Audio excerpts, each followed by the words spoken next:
Hi, hello, Pilig! Kailan mo ako iluluto? Matagal na ako dito sa rep.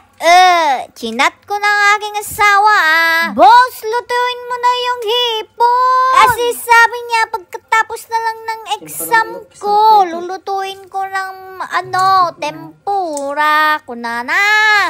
Kailan pa yung natapos ang exam? Kaya, impalagip ko na sa kanya, nalutuin na niya yung shrimp. Kasi nag-hi hello na sila. Ayan, tinatanggal niya yung skin. Hanggang doon sa ulo. Sabi niya, isasama ko tong ulo ang mahal nito. Alam, di mo isali ang ulo. Ang sarap sip-sipin. Dumaan pala siya ng mga crispy fry, breadcrumbs, saka itlog. Mabilis lang pala itong lutuin. Ipriprito mo lang, Ayan, binibilang ko kung tigilan namin. Ayan, magsisimula na siya. He opened the crispy fry.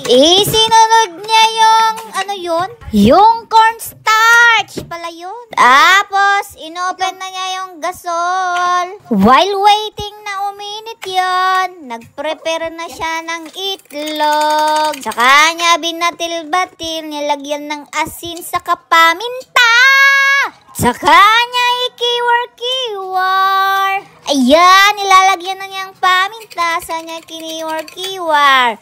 Tapos, he opened the breadcrumbs. Ayan na, nagsisimula na siya. Ganyan lang, para yung nagpa-primate ng chicken, Inuna niya muna sa itlog, bago dyan. Siyempre, tinapos niya muna lahat, tapos sabay-sabay to. Ayan na, last na. Ang bilis.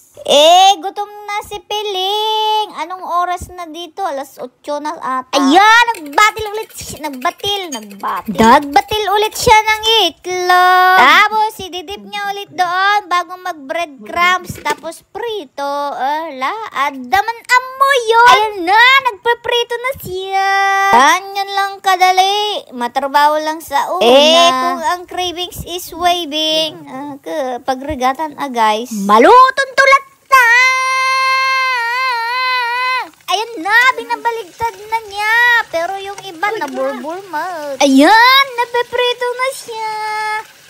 Nalpasa. Masarap na ito, guys.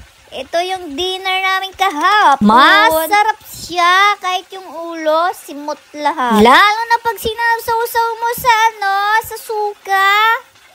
Diba? Lagi mas mutod. Yan na yung second batch. Last na ata yan.